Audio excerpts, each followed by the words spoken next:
artefatos brilhosos e estranhos no meio dos seus jogos, o driver parou de responder sem aparente explicação. Seu monitor não dá vídeo de jeito nenhum. Assistência técnica e reparo de placas de vídeo, placas-mães, notebooks e componentes de hardware em geral na GTEC Informática. Orçamento sem compromisso e links na descrição.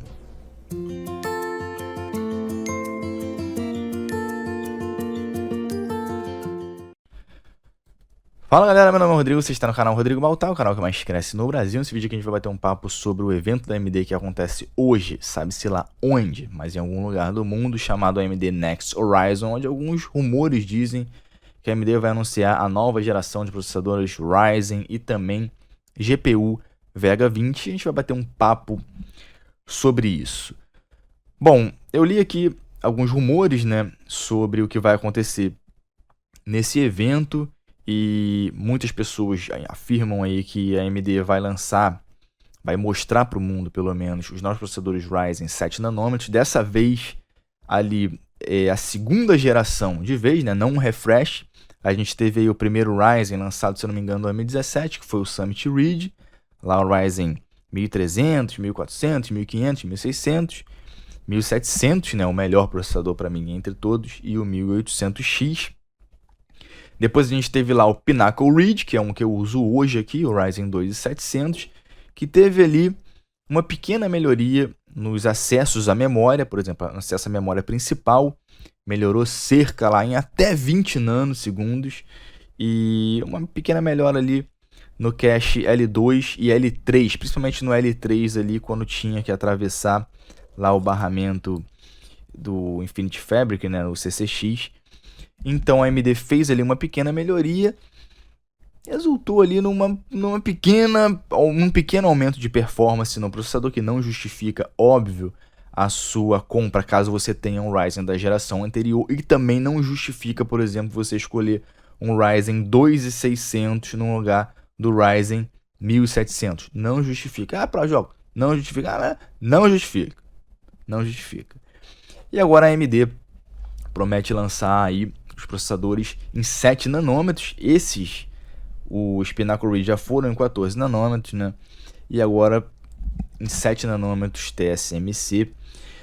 E, bom, a AMD promete ali melhorias no IPC do processador e também algumas correções lá, que não foi, pelo menos os rumores não são muito precisos em relação a isso, mas a AMD promete um maior número de instruções por clock sendo executadas, mas esse é um assunto muito delicado, cara, porque as pessoas confundem muito número de instruções por clock com o desempenho single thread do processador. Tá linkado? Tá linkado, óbvio que tá linkado.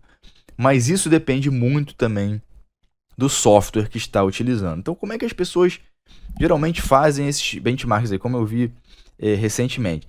Cinebench R15. O cara pega o Cinebench R15 lá e coloca vários processadores, tudo com o mesmo clock. E o IPC, quem tem o melhor IPC? Quem tem o melhor IPC é o processador que fez lá o maior número de pontos. Só que eles ignoram nisso tudo aí. Tudo isso é questão de marketing. Quando falar não sei quanto IPC, melhoria de IPC 50%, é tudo questão de marketing. Tudo questão de marketing. Por quê? Porque cada instrução demora um ciclo de clocks diferente em cada processador. Isso depende lá da organização, como os caras fizeram os processadores. Então você tem vários tipos de instruções que você pode executar ali no processador. Se eu não me engano, processadores CISC, hoje em dia são mais de 3.000 instruções diferentes. Não tenho certeza se são 3.000 ou se eu estou exagerando, mas são muitas instruções em comparação aos processadores CISC. Hoje em dia, os nossos processadores são processadores híbridos, né? Eles funcionam tanto como CISC, tanto como RISC, mas cada instrução demora um número de clocks diferente. Então, se você tem uma instrução de load, são tantos ciclos. Se você tem uma instrução de store, são tantos ciclos. Se você tem uma instrução de move, são tantos ciclos. Se você tem uma instrução de add, são tantos ciclos. Aí, nesse meio de tudo, a gente tem as extensões, que são algumas extensões, por exemplo, adicionam alguns registradores a mais, de 128 bits, 256 bits. Algumas instruções, algumas extensões são melhorias no opcode, por exemplo, Dentro desses registradores eu posso executar outros tipos de instruções que fariam ali esses registradores serem aproveitados de uma forma melhor. Então, a gente tem lá, por exemplo, as instruções AVX, que se eu não me engano são 128 registradores são instruções 128 bits, né? Na primeira são alguns, se eu não me engano, 16 registradores, alguma coisa assim. Na AVX2 eles passaram para 256 bits e depois tem o AVX 512, que são 512 bits. E isso, se eu não me engano, não vai estar presente, só está presente lá no Core 9 em alguns Xeon, as instruções AVX 512. E sabidamente, aí, por exemplo, ao longo da história, em testes específicos, os processadores AMD têm alguma deficiência ali, por exemplo, no AVX2, né? Isso foi divulgado amplamente aí, que os processadores AMD demoram o dobro de tempo para poder executar instruções AVX2 em relação aos processadores Intel. Então, olha o que acontece, presta atenção no que acontece. Quando o cara pega lá o Cinebench, por exemplo, quais são as instruções lá que são executadas no Cinebench?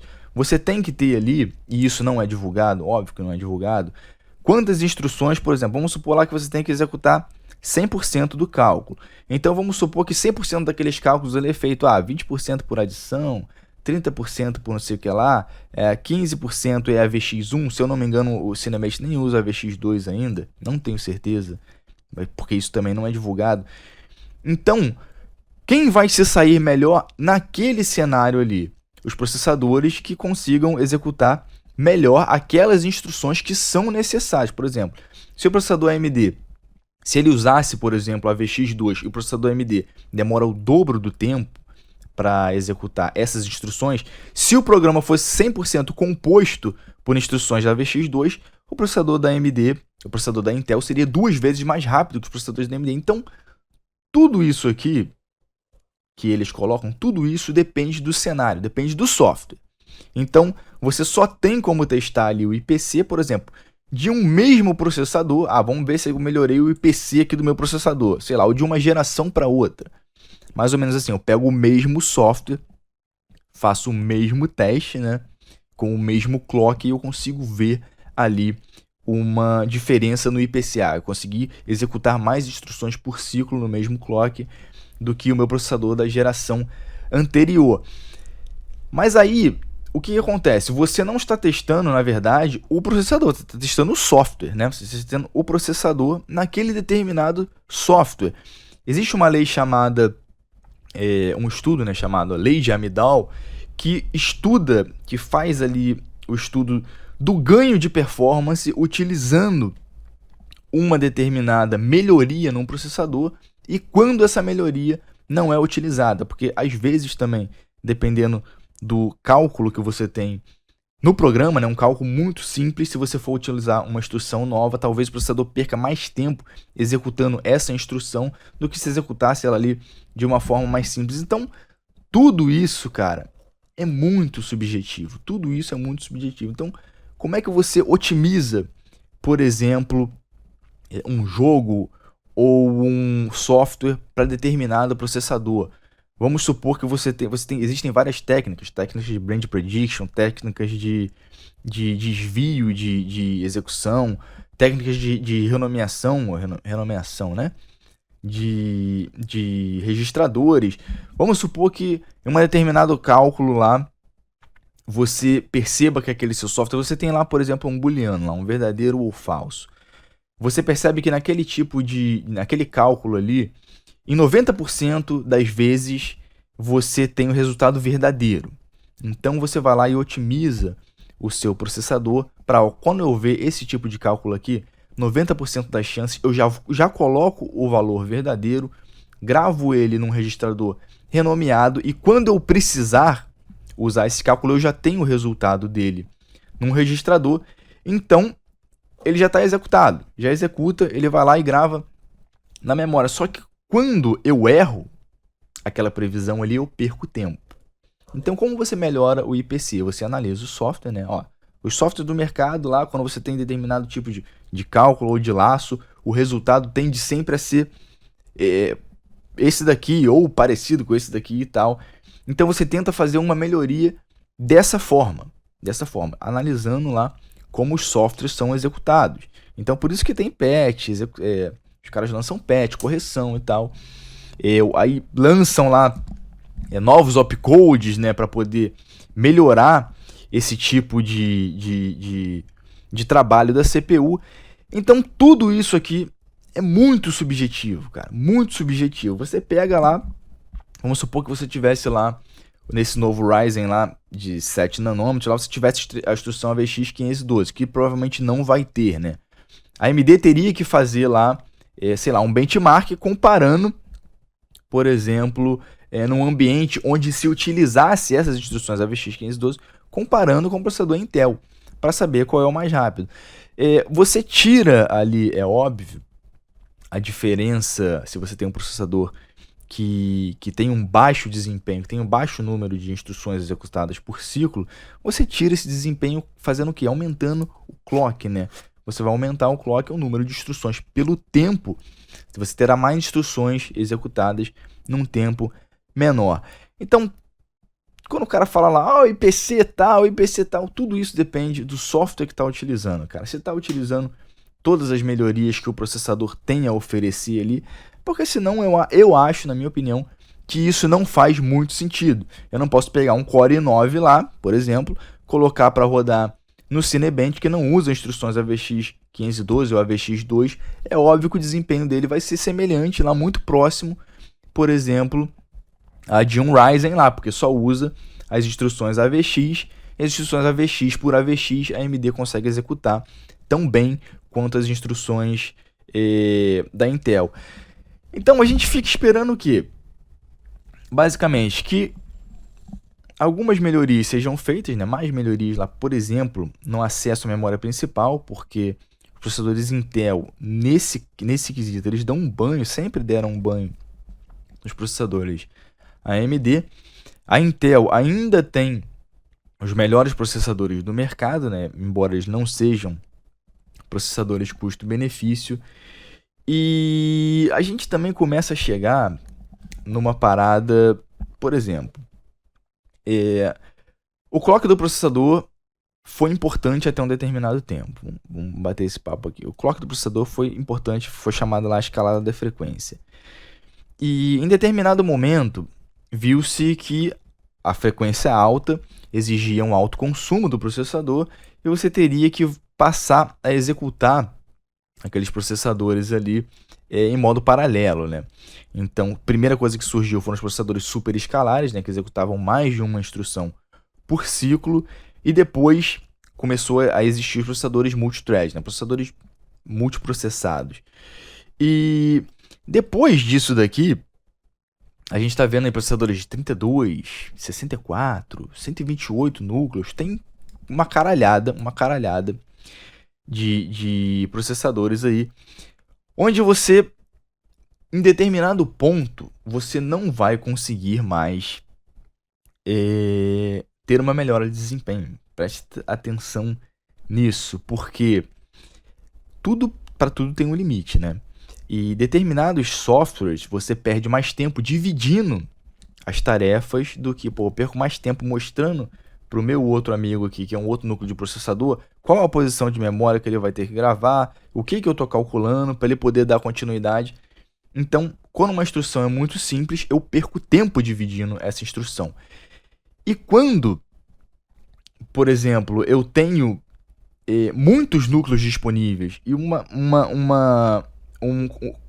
processadores, núcleos que funcionem ali de uma forma muito rápida, né, com várias instruções por ciclo, tem, por exemplo, o melhor dos mundos, você começa a cair em outras limitações.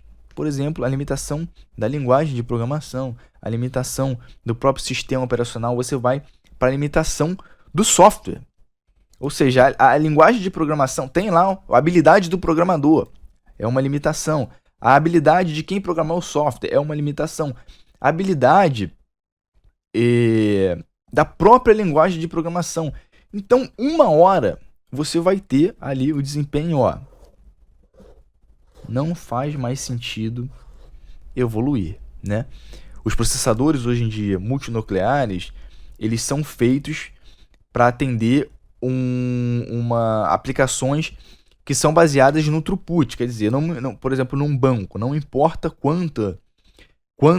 quão rápido eu executo uma operação num banco, né? É óbvio. Foda-se lá se o cara vai demorar 5 segundos, 10 segundos, 15 segundos. O que importa é que eu consigo executar, sei lá, 5 milhões de operações simultaneamente, sem que nenhum desses caras aqui cheguem a dar um timeout. Por exemplo, o usuário perde lá a conexão dele por falta de hardware. Então, esses processadores multinucleares, hoje em dia, eles já são baseados no throughput. A gente está chegando muito próximo de uma limitação física dos processadores, é claro, né, conforme vai diminuindo lá o tamanho dos transistores e tal. E a gente também tem outras limitações quanto a isso. A gente vê que o mais importante no caso dos jogos hoje em dia, e para a computação também, está sendo a computação em GPU, né? A utilização da GPU para propósito geral. Então, daqui a gente vê, por exemplo, a Intel começando a entrar no ramo de GPU. A AMD está um passo à frente, óbvio, né? Porque a AMD também já produz GPU, mas a gente vai ver uma briga grande aí nos últimos anos no ramo da GPU. E eu prevejo aí que as CPUs vão ficar um pouco de lado. A evolução das CPUs nada nada menos será do que um aumento ali no clock e aumento na memória cache e também no número de núcleos, e nem sempre isso vai trazer desempenho para um usuário final doméstico ou alguma coisa assim, e a gente vai estar sempre ali dependendo da habilidade do software em lidar com esses processadores e também dos programadores e das linguagens que eles vão utilizar. Bom, e também a gente vai ter aí provavelmente um anúncio das Vega 20, né? Porque a Vega 10 lá, a Vega do golpe Bolsomito de 64, foi um lixo, né? E também a Vega 56 foi um lixo também. Vai concorrer com a GTX 1080. Concorre porra nenhuma, uma merda. Toma pau, uma porrada de jogo. A Vega do Ener também toma pau. Esquenta pra caralho. Uma merda, cara. Eu defendi tanto a AMD aqui. A AMD tem tantos produtos que são excelentes. Por exemplo, pra mim, custo-benefício hoje em dia é processador AMD. Não tem conversa. Não tem conversa. Mas eu jogo. Foda-se. AMD. Mas eu prefiro porque eu consigo ganhar. Foda-se. AMD. Foda-se. Se você é maluco, o problema é teu. O processador AMD. E a placa de vídeo é Nvidia, cara.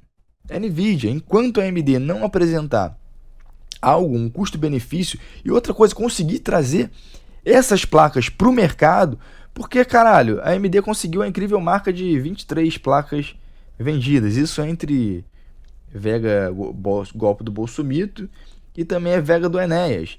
Só, as únicas duas pessoas que eu sei que tem a placa é o Peperaio e o Robson, que eu nem sei se tem, que nunca apareceram junto com a porra da placa.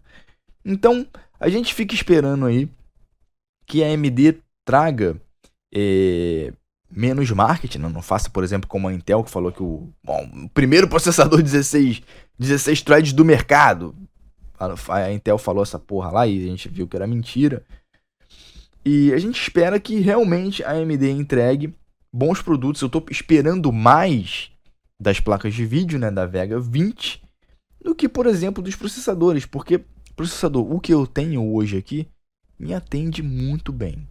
Me atende muito bem e atende a todos os softwares que tem no mercado aí muito bem. É lógico que se viesse lá um processador de 24 threads para o mainstream, seria interessantíssimo, né? Dependendo também do custo que isso pesaria para o usuário final, seria maneiro, mas a gente fica na expectativa aí da AMD voltar a brigar com as placas de vídeo da Nvidia, né? A Nvidia deu uma bola fora gigantesca com essa RTX aí, principalmente pelo preço, né? Ela colocou alguns chips ali, alguns processadores que ainda não são utilizados em todos os jogos. No primeiro jogo que vai vir vai ser o Battle 5, que ninguém aguenta mais, né? Ninguém vai comprar aquela porra. Se você vai comprar Battle 5, meu irmão, Puta que pariu, cara. Eu não sei o que você tá pensando da vida. Mas não é possível que você ainda não jogou da porra do Battle, que é a mesma coisa desde o 3. Então, a Nvidia deu um tiro no pé, porque aquilo ali aumentou o custo de fabricação das placas e o mercado não comprou. E o mercado não adotou aquilo ali. O desempenho nos jogos que já existem, a diferença é pequena. E a gente fica aí na expectativa que talvez esse seja talvez o melhor momento para a AMD dar aí um golpe de estado e conseguir trazer boas GPUs, porque essa geração da Nvidia, cara, talvez a AMD, por exemplo, não vá implementar outros chips como a Intel fez, como a AMD, como a Nvidia fez, e talvez ela consiga trazer placas com desempenho semelhante a essa nova geração da Nvidia, quer dizer, nos jogos que não tem Ray Trace, que ninguém tá interessado nessa porra de Ray Trace, ninguém quer saber dessa merda, por um preço melhor do que as placas da Nvidia, ou seja, é um momento decisivo ali para poder consolidar a AMD no mercado. Mais uma vez, eu espero que a AMD não decepcione. A única coisa certa é que teremos de volta Alfredo Ryzen em todos os canais do YouTube, menos aqui no canal que mais cresce no Brasil. Pessoal, um grande abraço e até a próxima.